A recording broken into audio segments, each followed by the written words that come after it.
Helps to hear that story a little bit with music to smooth some of the very abrasive edges.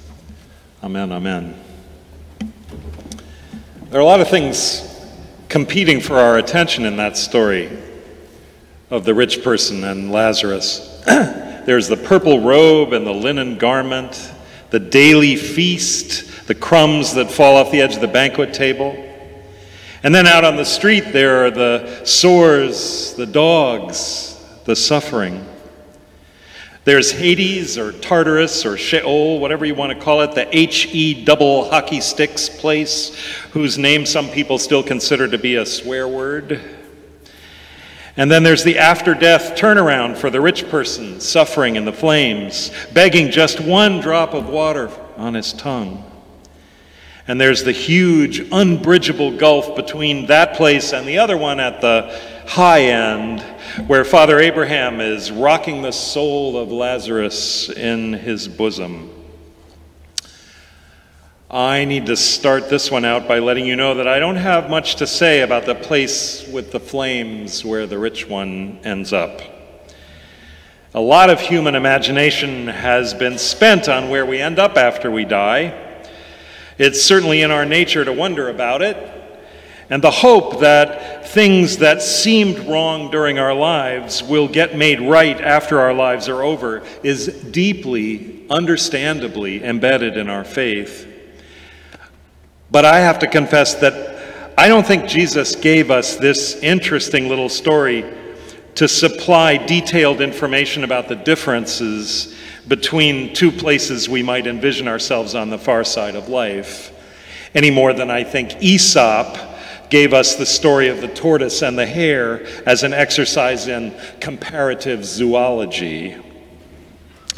I think we'll get the most mileage out of this parable if we think of it almost as a fable of sorts, a tale told to set up a landing in the consciences of its hearers.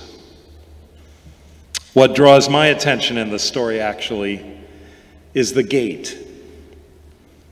Some years ago, when I had an opportunity to go to Jerusalem for a few weeks, my teacher and guide, a man named Henry Carse, used to say pretty much every day as we made our way around the ancient walls of the city that a wall is an excuse for a gate. A gate is a place of passage, a place where a boundary becomes permeable, a place where things connect. There's a gate right in the middle of this story, and what does or doesn't happen there makes all the difference. On one side of the gate is a street where if you look, you'll find an impoverished person whose name is Lazarus. Now it's interesting, but maybe a little bit of a red herring, that name shows up, as you may already have remembered, in one of the most famous Bible stories in which Jesus calls someone who was dead back into life. Just as interesting, I think, is the fact that this is the only character in any of Jesus' parables who's given a name. Don't forget that he has a name. On the other side of the gate lives a rich person with the aforementioned fancy clothes and excellent cuisine. The story doesn't give that person a name. The story cares more that we know the name Lazarus. But we like to be able to give people names, so tradition has given the rich person the name Dives, calls it the story of Lazarus and Dives. Maybe you've heard that title. I learned in my studies this week that this name is really nothing more than a rendering of the Latin word for wealthy person. It's a generic. We might call them Richie. So we've got a gate between people in two very different circumstances, one of whom the story wants us to remember has a name. But the gate is closed. The people on either side are kept apart from each other. Not quite completely apart, though. Because it turns out that the rich person does know Lazarus, at least by name, because in the torment of the flames, the rich one calls out, "Send Lazarus to dip the tip of his finger in water to cool my tongue." Interesting, because in life there was never much indication at all that the rich one ever even really saw Lazarus, even though the rich one must have come and gone that way countless times. In life, the rich one seems not to have been much able to see things beyond the edge of that capacious dining table, and the gate stayed closed, the boundaries stayed impermeable. But in death, the rich one sees Lazarus all right. Way over on the other side of a great gulf, sees Lazarus, whose soul is being rocked in the bosom of Abraham, the biblical patron saint of hospitality. And the rich one somehow assumes that this reinforces the prerogatives of wealth to give orders. So tell Lazarus to dip his finger in cool water for me.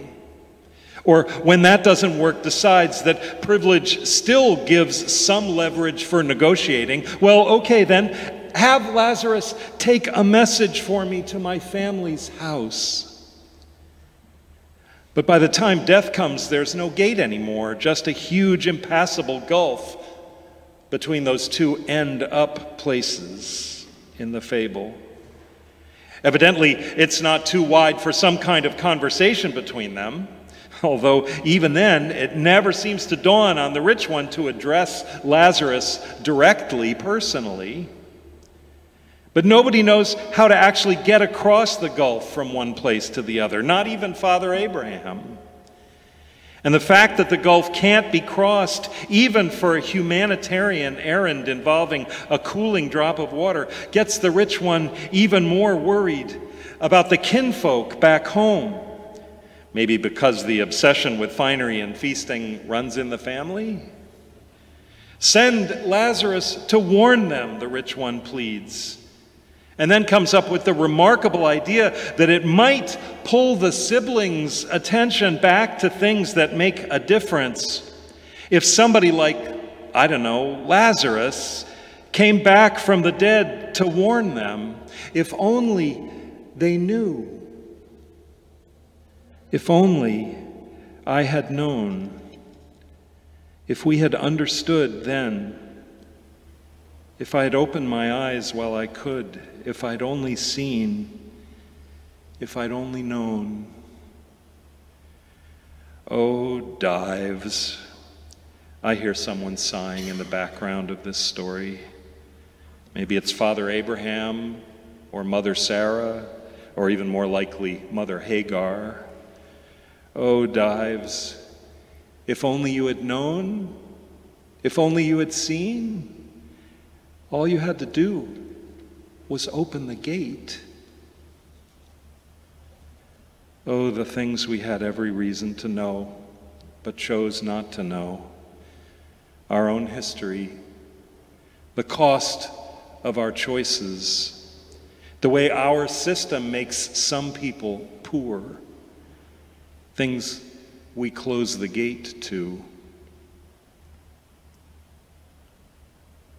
Well, if this is a fable to land something important in our consciences, then maybe I can impute some special meanings or properties to some of the features of the landscape of the story. For instance, what if the gate is there not only to define where wealth and poverty touch each other, where need and generosity might have their nearest brush? What if the gate is also there to mark the threshold of the knowing that can transform things? And what if the way knowing does that is by changing nouns into verbs as they pass through? Inside, among the comforts, the nouns of the mansion, the rich person has used the gate to keep out the knowledge that could have made the difference. On that side of the gate, the wealthy one is surrounded by comforts, nouns, and chooses to see them as signs of blessing, more nouns, signs of favor, signs of having done something right. If the wealthy one had only opened the gate, it might have made it possible to pass through into the place where people have names and stories. The opened gate might have let in the stories that Lazarus could have told about who he was, who his people were, how it came to be that he was there, what happened to him, what it's like out there. Is there ever a greater, simpler act of comfort than to ask someone about their story? Comfort, passing through the opened gate out into where it can breathe the air of stories. Even comfort might have become a verb. Among the comforts of the mansion, the conclusion of blessing must have been an easy one to jump to. A lot of us do it all the time. All these comforts must add up to something, must mean something, must stand for something. If only the rich one had let any of what seemed like blessings out through the gate to breathe the air of stories, they might have gotten verbed, might have turned into something that people do for each other, instead of being things they keep to themselves, things they count on just in their own ledger. If comfort is a thing, it might start out as a thing people on both sides of the proverbial gate have or wish they had or have more of. But once comfort passes through the gate, it becomes something people do for each other because, having breathed the air of each other's stories, they recognize each other as people, as family. They know each other by name. If blessing is just a thing, it might start out as a thing people think God gives to those who've earned it, who deserve it. But once blessing passes through the gate and breathes the air of the stories waiting there, it becomes something that people do for each other because, after all, they're all children of God who did it for them in the first place. God who blessed them from the very beginning, not because they were rich or poor or handsome or ugly or looked good in purple or ate only crumbs or were talented or average or lucky or unlucky, but blessed them from the very beginning only just because they were. The very first word out of Jesus' mouth in his ministry was the word blessed. It wasn't a thing he gave them. It's what he reminded them had been done to them and commissioned them to do to for each other. It was what he drew them together into. Their joyful work, their toilsome joy. Blessed, he said, blessed are you, the poor in spirit, the meek, the sorrowing, the peacemakers, the persecuted. Blessed are you. That's the secret name, the true name of everyone in the story, and everyone in this story, and everyone in the story that's going on right now out there outside our gate. They all have a name that's also a verb. It tells you who they are by what they do, what they're invited to do, empowered to do. And it's when that truth finally lands in the deepest part of them in the deepest part of us, that what we do makes us most human when we comfort, when we bless. It's then that you can tell that the gate is finally open. Amen.